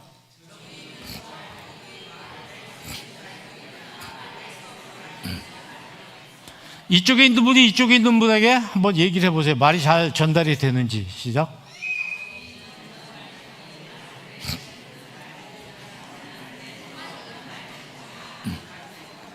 지금 같이 하시면 전달 안 돼요. 자, 첫째, 발음을 정확하게 해주는 거예요. 중요해요. 발음을 정확하게 해주는 게 상대방을 존중하는 겁니다. 그 다음에 크기를 잘 해주셔야 돼요. 안 들려요. 이렇게 되면 안 되죠. 그 다음에 말 속도를 막 빨리 하시면 안 돼요. 상대방이 이해할 수 있는 속도로 말씀하셔야 돼요. 그 다음에 끊어서 말씀해 주셔야 돼요. 이렇게 하면 어떨까요? 이렇게. 저기 있는 저 말뚝이 말을 맬 수 있는 말뚝이냐, 말을 맬 수 없는 말뚝이냐. 천천히 발음 정확하게 끊어서 이야기를 해줘야 상대방이 이해하겠죠. 다 같이 연습. 시작. 쉬고.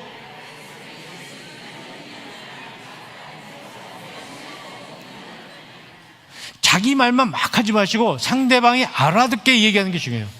상대방이 알아들을 수 있는 속도대로 말씀하시는 것이 굉장히 중요해요. 근데 이게 잘 안 되는 분들이 많아요. 그러니까 상대방이 못 알아들어요. 특히 연세가 많으신 분들하고 대화할 때는 저걸 또박또박 끊어서 생각할 틈을 주면서 얘기해 주셔야 상대방이 이해를 하시겠죠. 그게 뭐예요? 그게 사랑이에요. 사랑하고 존중하는 마음이 있을 때 이렇게 친절하게 이야기하는 겁니다. 근데 상대방을 사랑하지 않고 존중하지 않으면 저기 있는 저 말뚝이 말을 맺을 수 있는 말뚝이냐, 내가 얼마나 빨리 말을 하냐. 그렇게 하면 안 돼요. 알아듣게끔 또박또박 하세요. 여러분, 가정에서 이렇게 말씀을 잘 하셔야 아이들이 밖에 나가서도 그렇게 말합니다. 근데 가정에서 부모님들이 막 이렇게 말을 하시면 아이들도 밖에 나가서 다른 아이들하고 이야기할 때 혼자 막 얘기해요. 상당히 못 알아들어요. 지금 말 전달 안 되는 애들 많습니다. 우리 학교에서 말하기, 듣기, 쓰기, 읽기 해야 되는데 학교에서 보통 말하기 안 시켜요. 쓰기 안 시켜요. 시험에 나오는 읽기, 외우기 뭐 이런 거죠. 그 다음에 시선, 아까 말씀드렸으니까 넘어갈게요. 예.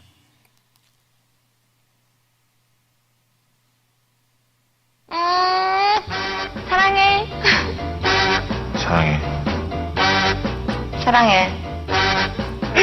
사랑해. 사랑해. 사랑한다. 사랑해. 사랑해. 영상전화. 이게요, 어떤 사람은 사랑해라는 표현하고 얼굴 표정, 목소리가 어울리고 어떤 사람은 전혀 안 어울려요. 이게 일치가 돼야 됩니다, 서로. 그러니까 대화를 하실 때 일치가 되게끔 하셔야 돼요. 내가 전하고자 하는 거하고 목소리가 같아야 되고 표정이 같아야 돼요. 이걸 일치시키는 것이 굉장히 중요합니다. 연습 많이 하셔야 돼요. 자주. 왜냐하면 내가 말하는 게 중요한 게 아니라 상대방이 그걸 어떻게 받아들이냐가 굉장히 중요한 거예요. 나는 화를 낸 게 아닌데 상대방은 그걸 화를 낸 걸 받아들일 수가 있어요. 내 표현력이 부족하든가 상대방이 그걸 받아들이는 능력이 부족하든가, 그럼 서로 오해하게 되는 거잖아요. 우리는 이렇게 쳐다보면은 싸워요. 왜 쳐다보냐고. 아니, 왜 째려보냐고 이렇게 하잖아요. 근데 사람을 쳐다보면 그게 문제가 되는 거예요. 근데 서양 사람들은 안 쳐다보고 얘기하면 혼나요. 쳐다보고 얘기하지 않고 안 쳐다보고 얘기하면 넌 날 무시하는 거야? 이렇게 생각해요. 뭐 그게 맞다는 건 아닌데, 눈은, 전자제품은요 되게 선과 선이 전선으로 연결되지만 사람은 시선으로 연결돼요. 그래서 늘 대화할 때 상대방을 바라보는 습관을 가지는데, 눈을 쳐다보지 마시고 싸워요. 그러면 여기를 쳐다보세요. 여기를 쳐다보면은 째려보는 것 같이 보이지가 않아요. 자, 설명하고 주장하고 설득하면서 삽니다. 특히 우리는 설명을 많이 하면서 살아요. 아리스토텔레스라는 사람, 이제 우리가 인문학의 아주 뭐 보통 훌륭한 분이 아니죠. 이분은 뭐 모르는 게 없을 뿐이야. 한 7, 8가지, 10가지 이상의 학문의 대가예요. 그 당시에. 플라톤 제자잖아요. 대단한 분입니다. 이분이 수사학도 말할 때 사람들 앞에서 말할 때 어떻게 해야 되는가 얘기를 했는데 중요한 것이 세 가지가 있다. 첫째는 아주 조리 있게 얘기해라. 체계 있게, 체계적으로 얘기해라. 그물을 짜듯이 잘 짜서 이야기하라는 게 로고스입니다. 그 다음에는 파토스라고 그래가지고 사람들의 감정 상태를 잘 봐라. 지금 기분 나쁘지 않은가. 또 그래서 이분들의 감정을 해치지 않도록 감정이 좋게끔 그렇게 존중하면서 소통해라. 그래야지 설득이 된다. 기분 나쁘면 안 되는 거예요. 근데 감정이 굉장히 중요하다. 그래서 대화할 때 우리가 감정을 무시하게 되면 문제가 생겨요. 그 다음에 에토스. 에토스는 뭐냐면 말하는 내가 신뢰를 받을 수 있는 사람인가, 윤리적으로. 그래야 상대방이 내 말을 믿는다는 거예요. 내가 믿을 수 있는 사람이냐? 그 분야에 대해서 전문가냐? 그래야지 상대방이 내 말을 믿지. 상대방이 나를 믿지 못할 사람, 잘못된 사람이라든지 법을 어겼다든지 인격적으로 문제가 있다든지 이러면 안 된다는 거예요. 여러분, 우리 전도할 때요, 우리가 전도지 나눠준다고 전도되는 거 아니에요. 내가 그리스도의 삶을 살고 있느냐, 그 신뢰성을 줘야 돼요. 제 주변 사람들에게 믿음을 심어줘야 돼요. 저 사람은 믿을 수 있는 사람이야. 평판이 좋아. 우리 동네에서, 우리 회사에서 저 사람은 괜찮은 사람이야. 그 평판이 좋아야 돼요. 근데 평판이 나쁜데 교회 가자, 예수 믿자, 잘 안 통해요. 그게 바로 이 에토스라는 겁니다. 굉장히 중요한 부분이에요. 오늘 한국 교회가 어려워진 게 바로 저 에토스의 문제이죠. 특히 감정의 문제도 굉장히 중요합니다. 그래서 공감이 간다, 이런 게 공감이거든요. 새 차를 몰고 아내가 나갔는데 사고가 났다고 전화가 왔어요. 그때 남편 어떻게 대답을 할까요? 여러분 중에 여러분이 남편이라 뭐라고 대답을 하실 건지 옆 사람하고 얘기 시작.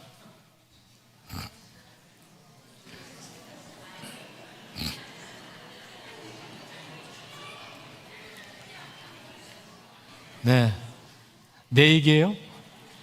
내가 그런 일을 겪었군요. 남편한테 전화했더니 새 차인데 끌고 나가지 말랬더니 왜 끌고 나갔어? 그런 소리.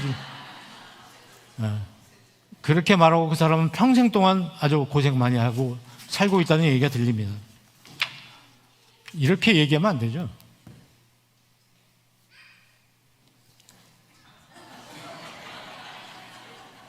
이렇게 얘기하면 안 되고,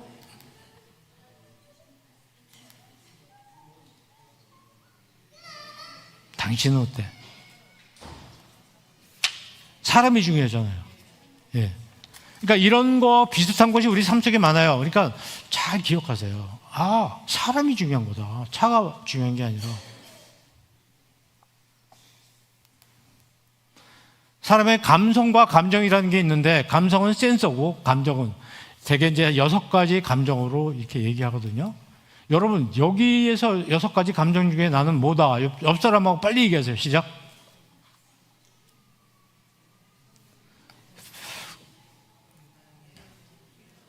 이 중에 어떤 거예요? 이 개를 보면서 느낀 감정이 6개 중에서 얻은 거예요. 예, 옆에 사람하고 얘기하시라고요. 네. 이 감정을 보고 느껴야 되는데 느끼지 못하는 사람들이 굉장히 많아요. 현대인 중에는. 자, 이거 보고 느낀 점.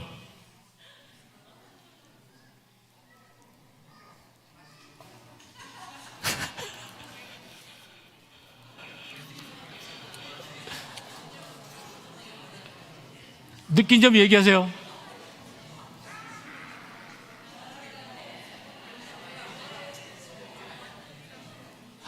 세상에 이렇게 호떡을 팔면 되겠어요? 감정이에요. 감정. 자기 감정을 읽어야 돼요. 자, 어떤 감정? 시작.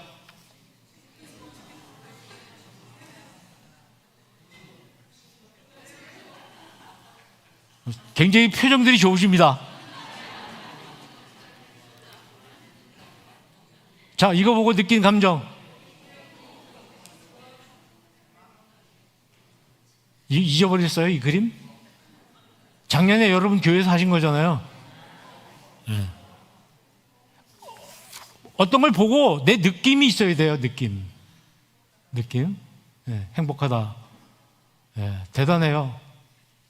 제가 이제 국민일보다 얘기해가지고 기사가 됐잖아요. 제가 얘기해가지고. 제가 제보해서.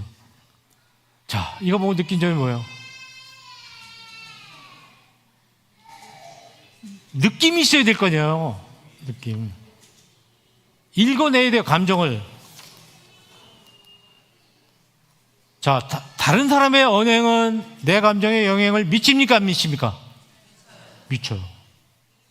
그러면 나의 언행은 다른 사람의 감정에 영향을 미쳐요.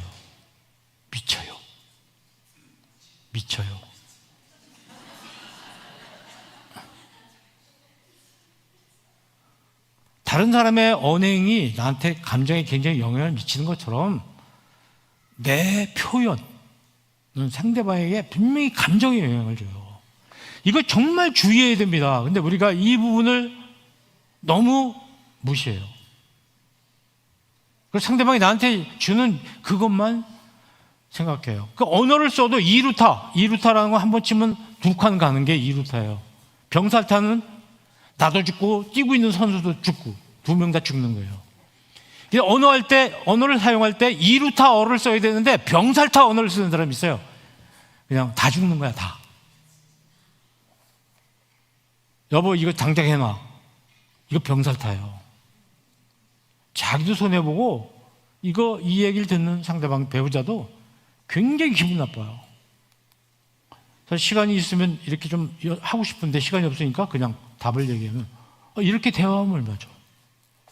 지금 혹시 병살타 언어를 사용하고 계신 분들은 과감하게 오늘 회개하셔야 돼요. 내 언어가 병살타다 하시면 안 돼요. 이건 제약입니다. 제약이에요. 이웃 사랑이 아니에요, 그거는. 또 휴일인데 당신 말이야 빈둥거리지 말고 청소기 좀 돌려, 이렇게 얘기를 하는 수가 있어요. 이거 병살타예요. 그랬더니 반응이 뭐예요? 에이, 모처럼 좀 쉬는데 잔소리 되게 많네, 이렇게 돼요. 둘 다 망하는 거예요. 근데 현명한 사람 뭐 어떻게 합니까? 모처럼 쉬는 날에도 미안한데 부탁 좀 하나 할까, 이렇게 시작해요. 그러니까 거절 못하죠. 그래서 어떻게 해요? 알았어, 내가 해줄게. 좋잖아요. 기쁘잖아요. 서로 부탁하는 사람도 기쁘고 받는 사람도 기쁘고. 이런 걸 우리가 잘해야 이게 이웃사랑입니다. 근데 자꾸 이웃에게 뭐 지갑 털어줄 생각만, 지갑도 안 털지만 이런 걸 잘해서 주변 사람들이 저 사람은 정말 친절해, 저 사람 마음속에는 사랑이 있는 것 같아, 모든 사람한테. 그 사랑이 어디서 왔을까? 그걸 느껴야 되는데 우리는 말을 엄청나게 험악하게 하면서 예수 믿으라고 그러고, 요새 어떤 분은 막 그거 가지고 장사하기도 하고. 근데 아내가 좀 늦게 왔다 이거예요. 제발 시간 좀 지켜, 소리 남들 다 들었는데 막 화를 내고. 그럼 너 가만히 있을 수 없잖아요. 좀 늦은 거 가지고 뭘 그래, 그러고 싸워요. 병살타야. 당신한테 무슨 일이 일어나는 줄 알고 내가 굉장히 걱정했잖아. 사람이 중요한 거예요, 사람이. 네. 그럼 알았다고 되잖아요. 이런 걸 하나하나 자꾸 연습을 해 나가야지 우리들의 인격이 바뀌는 거죠. 엄마가 아이가 컵을 캐니까, 아니 그 비싼 컵을 캤냐, 넌 눈도 없냐, 이렇게 엄마가 얘기를 하니까 아들이 누가 거기다 놓으래? 이렇게 바로 싸워. 병살타. 시어머니, 넌 그것도 안 치고 뭐 했냐? 병살타가 아니고 이건 셋이 다 죽는 거. 영어로 뭐라고 해요? 셋이 다 죽는 거. 예? 다 죽는 거죠. 그냥 뭐 3아웃 체인지죠. 근데 이렇게 말을 하면 어떨 거예요? 아들 다친 데 없니? 앞으로 조심할게요, 엄마. 시어머니 뭐라 그럴까요? 내가 아까 치웠어야 되는데. 네. 이렇게 서로 자기 성찰을 하면서 얘기를 하는 거예요. 그러니까 욕 아무것도 아닌데 혹시 우리 집에서 이 병살타가 부부간에 아이들하고 사이에서 많이 오간다. 오늘 공부한 거 다 잊어버리시 좋아요. 근데 이거 하나를 고치시라고요. 이거 하나만 고치면 우리 집이 행복해지는 거예요. 뭐 성경을 많이 알면 뭐하고, 예? 기도를 잘하면 뭐하고, 방언을 하면 뭐해요. 예? 이것도 방언이지, 일종의. 이런 말투들이 있어요. 여기 혹시 해당되는 거 있나 보세요. 이게 다 이루타예요. 이루타 아니고 병살타예요. 그러니까 이제 시간이 나면 요 언어 하나하나에 대해서 좀 같이 연구를 했으면 좋겠는데 오늘 좀 약간 개괄적으로 말씀을 드린 거 양해를 해주시기 바랍니다. 언어부터 바꿔야 돼요. 말하는 말투부터. 여기 많이 있어요. 생략하고 한두 개만 말씀드리면 곤란한 얘기할 때는 그 자리에서 거절하지 마세요. 즉시 말하고 있는데 부탁 같은 걸 하고 있는데 그 자리에서 이렇게 하시면 돼요. 들어주셔야 돼요.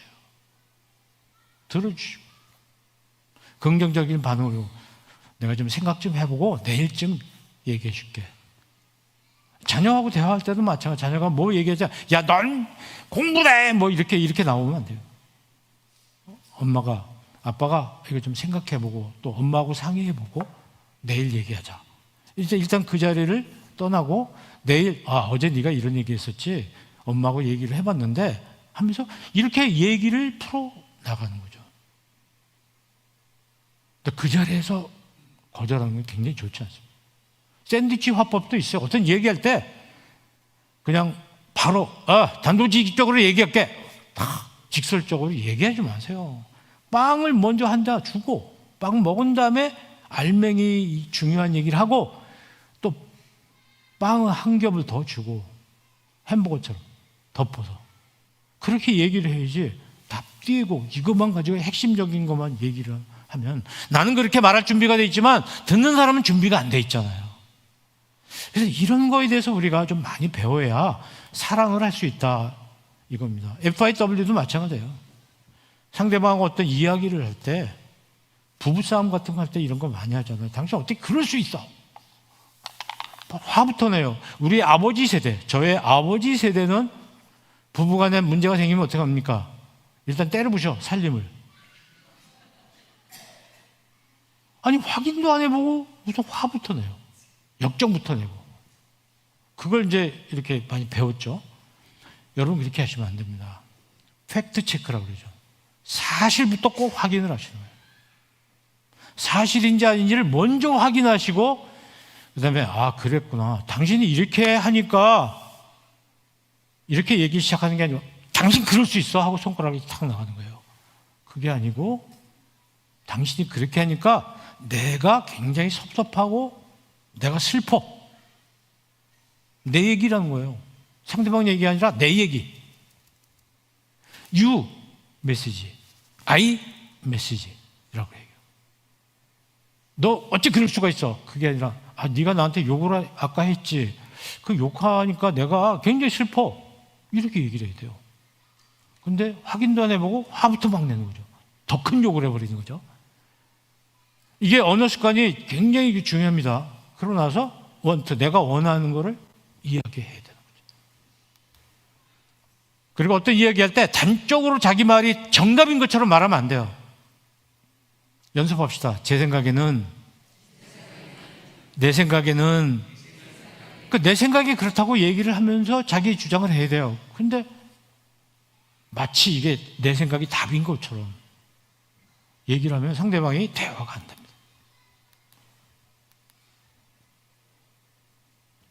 휴일 아침 7시인데 피아노 소리 때문에 깼어요.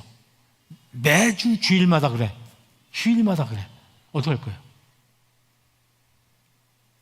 어떻게 할 거예요? 방법이 3가지죠. 참고 살아.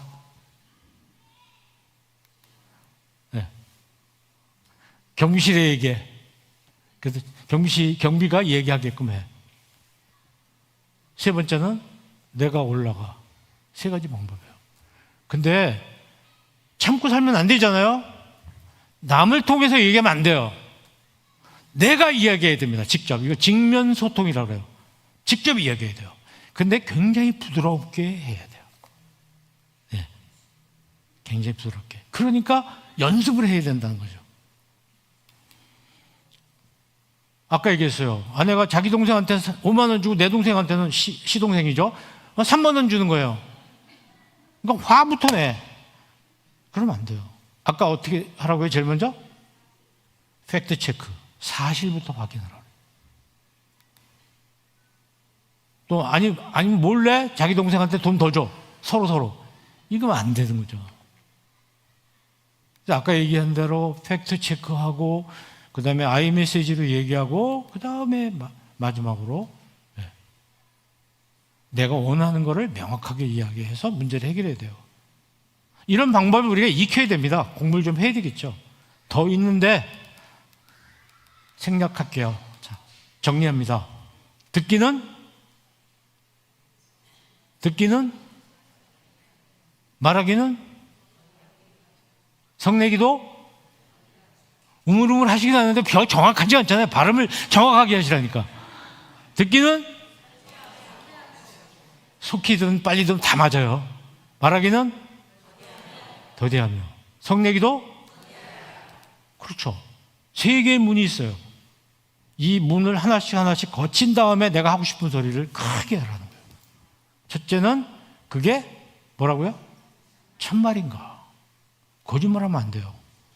혹시 우리 교회는 그런 분들 안 계시죠? 카톡에다가 뭐 이상한 것들 막 정치적인 거 막 올려서 영향을 주는 사람들, 그런 거 하면 안 돼요. 교회에서 그런 거 정말 큰 문제. 이 가짜 뉴스의 온상지가 교회라는 거 아십니까? 가짜 뉴스의 온상지가 교회예요. 교회 카톡방을 통해서 그런 거 하면 안 됩니다. 참말인지 확인을 하셔야 돼요. 두 번째는 뭐예요? 네. 필요하냐? 필요하지 않으면 안 하는 게 좋아요. 마지막으로 뭐예요? 친절하냐? 네. 우리가 이런 훈련을 받아야 됩니다. 성경 말씀을 읽고 이렇게 구체화시켜야 되는 거예요. 실생활에서. 근데 성경은 굉장히 많이 알아요. 이스라엘 역사, 우리나라 역사보다도 더 잘 알아요. 여러분 인문학 안 하는 사람들은 예수님 시대에 우리나라가 어떤 시대였는지 혹시 아는 분 계세요? 예수님 시대 우리나라는 어떤 나라였어요? 생각 안 해보셨죠? 왜 입체적으로 생각 안 하세요? 고구려 시대잖아요. 입체적으로 생각해요. 이스라엘 역사는 잘 알면서 왜 우리나라 역사하고 연결해서 생각하지 못해요? 이게 인문학이 그래서 필요한 거죠. 자, 읽어보시죠. 시작. 하나님의 말씀이 굉장히 중요합니다. 아까 얘기한 대로 그 하나님의 말씀을 정확하게 이해하고 깊게, 넓게, 두텁게 이해하려면 전등불이 필요하고 참고서가 필요합니다. 그래야지 그 말씀을 이해할 수가 있죠. 밝히 알 수가 있죠. 그 인문학이에요. 바로 이 성경책, 이 참고서를 봐야 돼요. 그러니까 한 권의 책만 평생 읽은 사람하고는 대화를 하지 말라고 그랬어요. 굉장히 위험한 사람입니다. 한 권의 책을 읽고 거기 심취된 사람들이 사고 치는 거예요. 하긴 한 권도 안 읽은 사람들이 사고를 더 치더만요. 요즘 보니까. 자, 인문학이 결핍되면 시작.